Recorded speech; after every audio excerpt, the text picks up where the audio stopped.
মানুষকে বোকা মনে করার কোনো কারণ নেই। স্বয়ং জামাতে ইসলামের লোকেরাও যদি এটা করে, মানুষ জামাতে ইসলামকে ঘৃণা করে। গাজী গ্যাস স্টোভ, রান্নায় আনে শিল্পের ছোঁয়া। এবছরের ডিসেম্বর থেকে আগামী বছরের জুনের মধ্যে নির্বাচন হবে। 6 মাসের একটা রেঞ্জ। এখানে আমাদের দেশের আবহাওয়া এবং কিছু পারিপার্শ্বিকতার ব্যাপার আছে। ফেব্রুয়ারির শেষ এবং মার্চের 3 ভাগের 2 ভাগ সময় জুড়ে রোজা থাকবে, তারপরে ঈদ থাকবে। এই সময়টা কোনো নির্বাচন সম্ভব নয়। সংস্কার যেটা কার্যক্রম হাতে নেওয়া হয়েছে তা যদি আন্তরিকভাবে গতিশীল করা হয় এবং যদি অংশীজনেরা সবাই সেরকম সহযোগিতা করে, আমরা মনে করি সরকারের ঘোষিত সময়ের ভিতরে সংস্কার সাধন করে নির্বাচন সম্ভব। এর জন্য দুটি সময়কে আমরা উপযুক্ত মনে করি। একটি হচ্ছে ফেব্রুয়ারি মাস রোজা শুরু হওয়ার আগে, আরেকটি হচ্ছে যদি কোনো কারণে এই সময়ের ভিতরে সংস্কারগুলো এবং বিচারের দৃশ্যমান প্রক্রিয়া জনমনে আস্থা সৃষ্টির পর্যায়ে না আসে, তাহলে ম্যাক্সিমাম এপ্রিল পার হওয়া উচিত নয়। কারণ এরপরে আবার কুরবানি আছে, এরপরে ঝড় বৃষ্টি, বাদল, বন্যা, দুর্যোগ, এগুলো আমাদের জাতীয় জীবনের অংশ। তখন একটা অর্থবহ নির্বাচন করা চ্যালেঞ্জের মুখে পড়ে যেতে পারে। এই জন্য এই বিষয়গুলা সংশ্লিষ্ট পক্ষকে বিবেচনায় নেওয়ার জন্য আমরা আহ্বান জানাব। সম্মানিত ভাইয়েরা, আমরা বরাবরের মতো আবারও খুব স্পষ্টভাবে বলতে চাই, জাতিকে বিভক্ত করার যে কোনো কূটকৌশলের আমরা সম্পূর্ণ বিরোধী। এই জন্য ধর্ম কিংবা অন্য যে কোনোর ভিত্তিতে এই জাতি আবার বিভক্ত হোক, এটা আমরা চাই না। এই ক্ষেত্রে আমরা সকলের প্রতি আহ্বান জানাব, জাতীয় স্বার্থে আমরা সবাই যেন জাতীয় স্বার্থের জায়গাগুলোতে এক এবং ঐক্যবদ্ধ থাকি। রাজনীতি দিয়ে যে স্লোগান দেই, আমরা যেন তার বাস্তব প্রতিফলন ঘটাই। ব্যক্তির চেয়ে দল বড়, দলের চেয়ে দেশ বড়। আমাদের কর্মকাণ্ড যেন সেইটাই প্রমাণ করে। 5 তারিখের পরিবর্তনের পর শহীদদের রক্ত, পঙ্গু ভাই বোনদের প্রতি সম্মানের দাবি ছিল যে রাজনৈতিক দলগুলো তাদের সহকর্মীদেরকে সকল ধরনের সামাজিক অপকর্ম থেকে সুরক্ষা দেবে এবং এর মাধ্যমে জাতি সুরক্ষা পাবে। কিন্তু দুঃখজনকভাবে এই কাজটি আমরা সম্পন্ন করতে পারি। কোনো দল সম্পূর্ণ ব্যর্থ হয়েছেন তাদের নিজেদের সহকর্মীদেরকে সামাল দিতে। এই জন্য যেখানেই যাই এখন শুনতে হয় রেট আগের চেয়ে বেশি। কেন রে ভাই, রেট আগের চেয়ে বেশি হবে? রেটই তো থাকবে না, থাকার কথা না। সর্বত্র এই কথা শুনতে হচ্ছে কেন? এমনকি এও শোনা যায় চিহ্নিত অপরাধীদেরকে ধরে পুলিশ থানায় আসতে পারে না, তার আগে তদবিরকার থানায় চলে আসে। এই দ্বারা বন্ধ করতে হবে। মানুষকে বোকা মনে করার কোনো কারণ নেই। স্বয়ং জামাতে ইসলামের লোকেরাও যদি এটা করে, মানুষ জামাতে ইসলামকে ঘৃণা করবে। এ কাজ যারাই করবে তাদেরকে মানুষ ঘৃণা করবে, অবশ্যই ঘৃণা করবে। মানুষের ঘৃণা নিয়ে কেউ মানুষের সমর্থন অর্জন করতে পারবেন না। মানুষের সমর্থন পেতে হলে মানুষকে ভালোবাসতে হবে, সম্মান করতে হবে, সামাজিক অপকর্ম থেকে বিরত থাকতে হবে। এটা নির্দিষ্ট কোনো দলের জন্য এই কথা আমার নয়, এটা সকলের জন্য, আমার নিজের জন্য। এটা এতটুকু সম্মানবোধ যদি আমরা না দেখাতে পারি, তাহলে আমরা কি রাজনীতি করি এ প্রশ্ন তো উঠবেই। কার জন্য রাজনীতি করি এই প্রশ্ন তো উঠবেই। আমার কর্মকাণ্ডের কারণে, আমার দলের কর্মকাণ্ডের কারণে যদি নির্বিশেষে সমস্ত জনগণ ভুক্তভোগী হয়, এ কিসের রাজনীতি?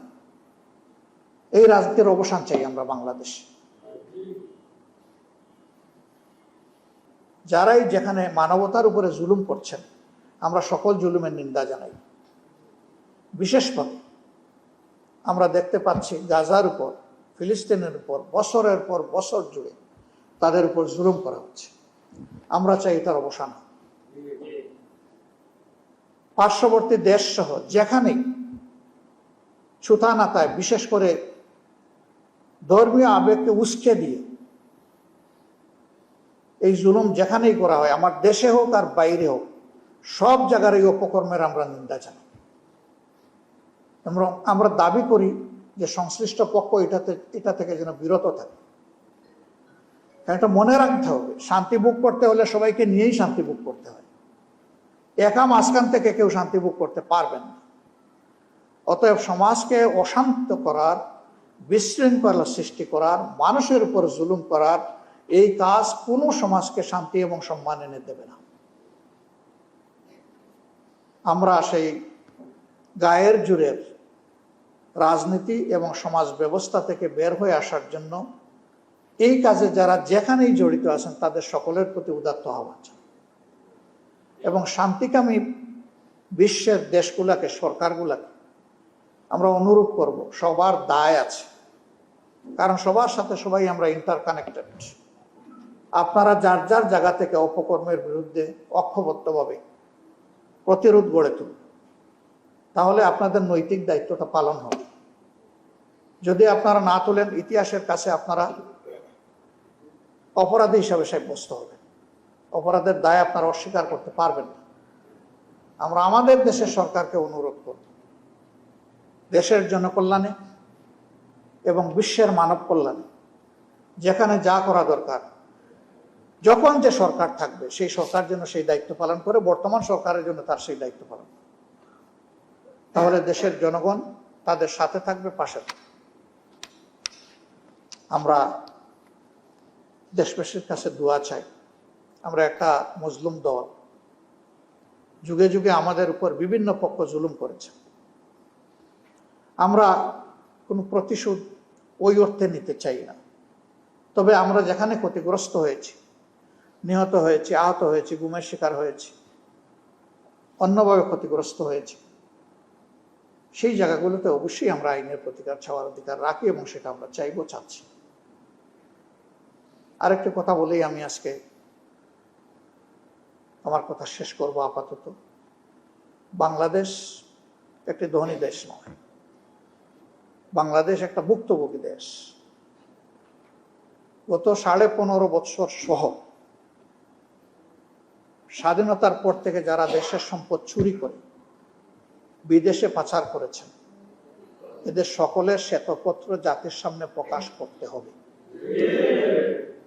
এবং লুণ্ঠিত লন্ডার্ড মানি যেগুলো, পাচারকৃত অর্থ যেগুলো, সেগুলা দেশে ফিরিয়ে আনার কার্যকর পদক্ষেপ গ্রহণ করতে হবে। এখনো বাংলাদেশের ভল থেকে ডাকাতি হয়ে যাওয়া টাকা আমরা ফেরত পাইনি, সেগুলোও ফেরত আনতে হবে।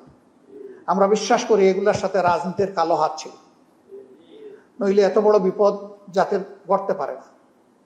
যেটা কোনো বক্তব্য মতে, বাংলাদেশ ব্যাংকের তথ্য মতে বাংলাদেশ থেকে গত 15.5 বছরে 22 লক্ষ কোটি টাকা এখান থেকে পাচার হয়েছে, 26 লক্ষ কোটি টাকা পাচার হয়েছে।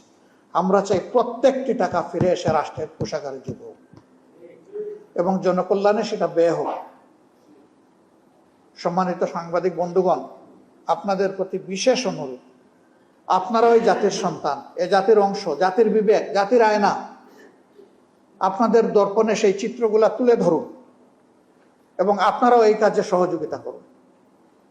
তাহলে দেশ আপনাদের প্রতি কৃতজ্ঞ থাকবে এবং আপনাদের নৈতিক দায়িত্বটা পালনে আপনারা সক্ষম হবেন। আপনারা হবেন সমস্ত ধরনের অন্যায় অপরাধের বিরুদ্ধে যোদ্ধা। সেই যুদ্ধে আপনাদেরকে আমি সামিল হওয়ার আহ্বান জানাই।